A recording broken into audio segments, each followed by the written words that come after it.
오늘 우리에게 주신 하나님의 말씀은 로마서 8장 35절에서 39절 말씀입니다. 누가 우리를 그리스도의 사랑에서 끊으리요? 환난이나 공고나 박해나 기근이나 적신이나 위험이나 칼이랴. 기록된 바 우리가 종일 주를 위하여 죽임을 당하게 되며 도살당할 양같이 여김받았나이다 함과 같으니라. 그러나 이 모든 일에 우리를 사랑하시는 이로 말미암아 우리가 넉넉히 이기느니라. 내가 확신하노니 사망이나 생명이나 천사들이나 권세자들이나 현재일이나 장래일이나 능력이나 높음이나 깊음이나 다른 어떤 피조물이라도 우리를 우리 주 그리스도 예수 안에 있는 하나님의 사랑에서 끊을 수 없으리라. 오늘 이 말씀에 많은 은혜 받으시기 바랍니다. 저는 오늘 청년의 기도 제목, 인생의 답을 하나님 안에서 찾게 해주세요. 저는 인생의 답을 어디서 찾았는지 성경 구절을 쭉 적어갔습니다. 그 중에 제가 제일 사랑하는 구절이 바로 로마서 8장 31절로부터 39절입니다. 저는 제가 갖고 있던 인생의 답을 이 구절에서 먼저 찾았습니다. 로마서의 구절을 보면 로마서 8장 이 부분은 첫 번째 구조, 복음의 원칙의 결론 부분입니다. 로마서는 두 부분으로 나눌 수 있다고 말씀드렸죠.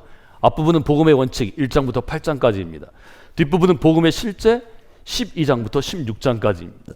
가운데 있는 9장과 10장과 11장은 유대인, 이스라엘을 향한, 바울이 유대인이기 때문에 동족을 향한 일종의 권면입니다. 여러분, 로마서 8장 31절 이하가 고백하는 증언은 어떤 것인가요? 로마서 8장 31절로부터 39절을 제가 현대어 번역으로 다시 읽어드리겠습니다. 이런 일을 두고 우리가 무엇이라고 말할 수 있습니까? 하나님이 우리의 편이시면 누가 우리를 대적하겠습니까? 당신의 아들을 아끼지 않으시고 우리 모두를 위하여 내주신 분이 어찌 그 아들과 함께 모든 것을 우리에게 선물로 거저 주시지 않겠습니까? 하나님께서 택하신 사람들을 누가 감히 고소할 수 있습니까? 우리를 의롭게 하시는 분이 하나님이신데 누가 감히 그 사람들을 정죄할 수 있겠습니까? 그리스도 예수는 죽으셨을 뿐 아니라 오히려 다시 살아나셔서 하나님 우편에 앉아 계시고 우리를 위하여 대신 강구하여 주십니다. 전 35절의 말씀이 10대와 20대 세상 가운데서 제가 믿음으로 서려고 할 때 저를 쓰러뜨릴 때마다, 세상 가운데 제가 무너질 때마다 가장 도전이 되었습니다. 누가 우리를 그리스도의 사랑에서 끊어낼 수 있겠습니까? 우리가 이 땅 가운데 살아가면서 그리스도의 사랑에서 내가 끊어진 것 같다는 느낌을 받을 때가 얼마나 많습니까? 아이들이 학교에서 예를 들어 왕따를 당할 때, 주먹에 힘이 있거나 어떤 힘이 있는 아이가 나를 따돌리고 어렵게 할 때, 직장 가운데서 우리가 관계로 인해 어려움을 당할 때, 내가 마땅히 받아야 될 보상을 받지 못할 때, 그리스도이기 때문에 환난을 당하든 권고를 당하든 핍박을 당하든 굶주리든 헐벗든 아니면 우리가 칼의 위협을 받을 때, 이때마다 우리의 믿음은 얼마나 흔들립니까? 그러나 바울은 그 흔들리는 초기의 그리스도인들을 향하여, 로마의 교인들을 향하여 도전합니다. 누가 우리를 그리스도의 사랑에서 끊을 수 있겠습니까? 대답은 뭐죠? 끊을 수 없습니다. 이 세상의 어떤 것도, 환난도 공고도 핍박도 굶주림도 헐벗음도 위협도 칼도 우리를 그리스도의 사랑에서 끊을 수 없다는 것입니다. 그래서 37절에 바울은 고백합니다. 우리는 이 모든 일에서 우리를 사랑해 주시는 그분을 힘입어서 능히 이기고도 남음이 있습니다. 여러분의 삶 가운데 이것을 경험할 때 우리의 구원이 확실하고 견고하고 흔들리지 않는 것입니다. 39절 바울은 결론적으로 이렇게 고백합니다.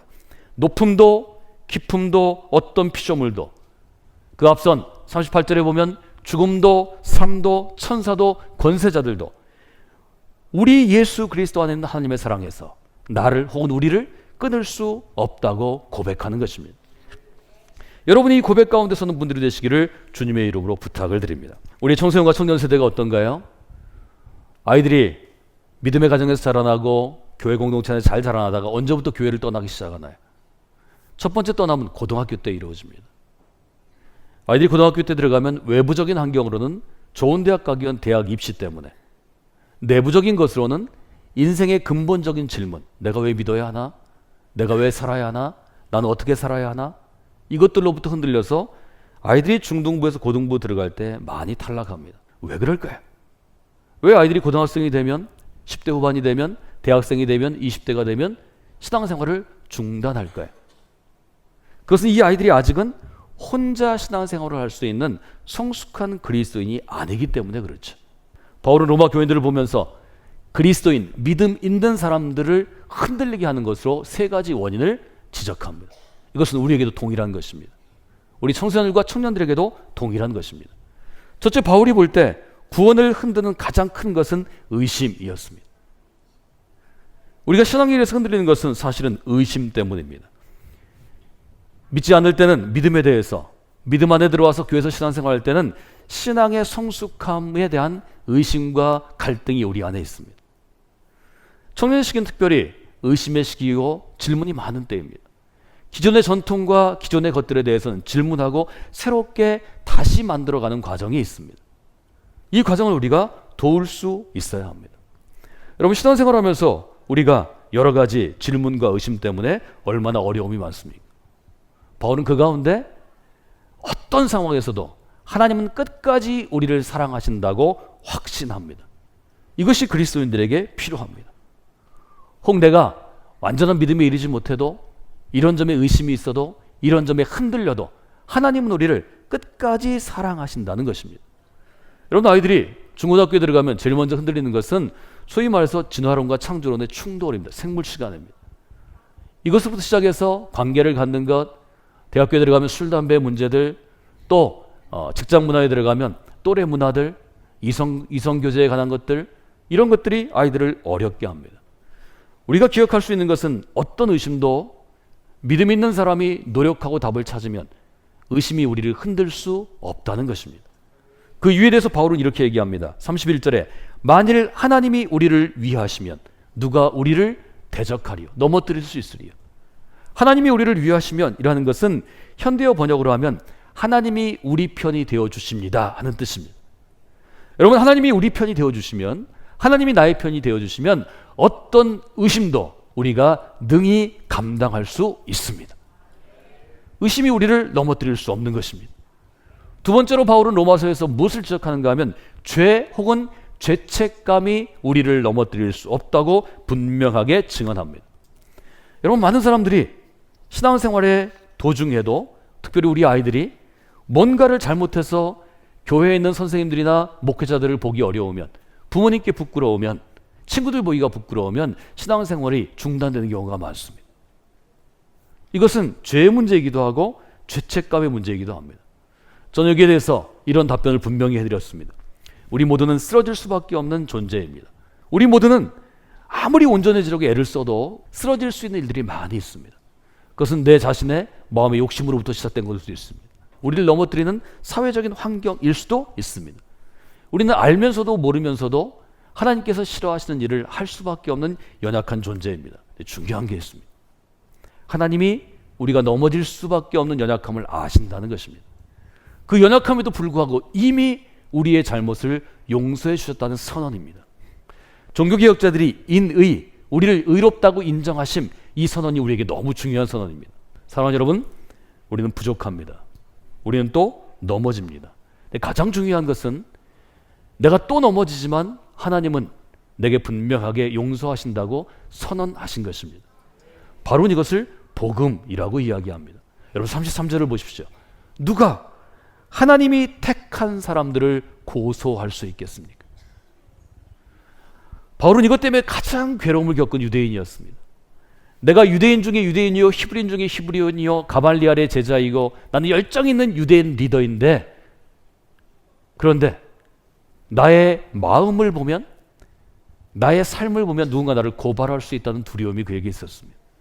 이것을 해결하는데 오랜 시간이 걸렸고 하나님은 그리스도의 십자가의 은혜로 이것을 해결해 주셨습니다. 그것이 지금 우리의 신앙, 기독교 신앙의 출발점이 되었습니다.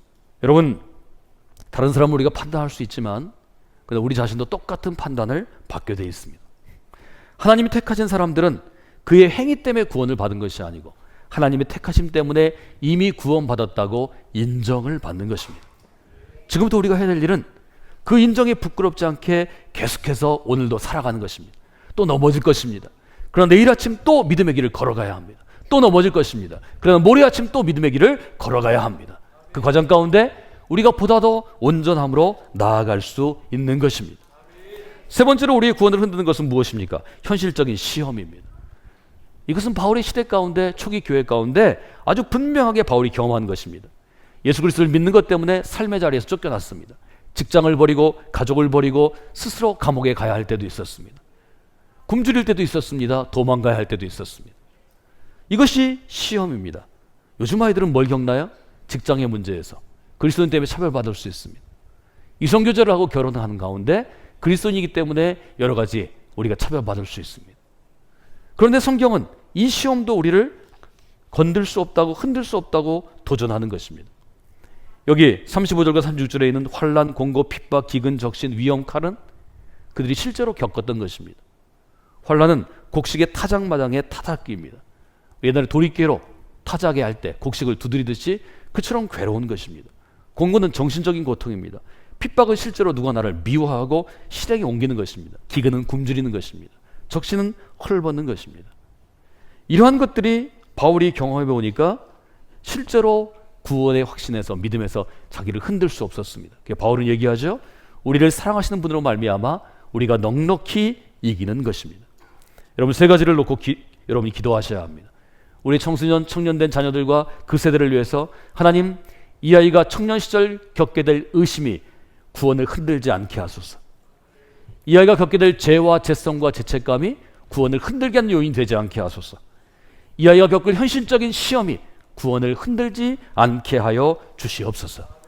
여러분, 이렇게 기도하실 때 하나님께서 우리의 청년들을 붙잡아 주실 것입니다. 저희는 오랜 시간 동안 청소년과 청년들에게 지난 30년 동안 두 가지 실제적인 구원을 흔들지 아니하는 믿음의 사람으로 살아가는 법칙 혹은 삶의 원칙을 도전했습니다. 아주 간단한 것입니다. 의심이 나를 흔들 때, 죄가 나를 흔들 때, 시험이 나를 흔들 때 그때가 하나님의 품 안으로 뛰어들 시간입니다. 하나님의 품 안으로 뛰어들면 하나님 안에서 답을 찾을 수 있습니다. 두 번째는 어떤 것인가요? 버티어내는 것입니다. 하박국 2장 4절에 그의 믿음으로 말미암아 할 때 믿음의 히브리어는 어떤 것인가 하면 강하게 버티다라는 의미입니다. 여러분, 믿음은 버티어내는 것입니다. 우리는 흔히 믿음을 내 머릿속으로 지적으로 이성적으로 동의하면 믿음이 있다고 이야기합니다. 그러나 그것은 믿음의 시작일 수는 있으나 믿음이 완전히 있는 것은 아닙니다. 지적으로 동의할 뿐만 아니라 그 동의를 붙잡고 내 삶에서 버티어내야 믿음이 완성됩니다.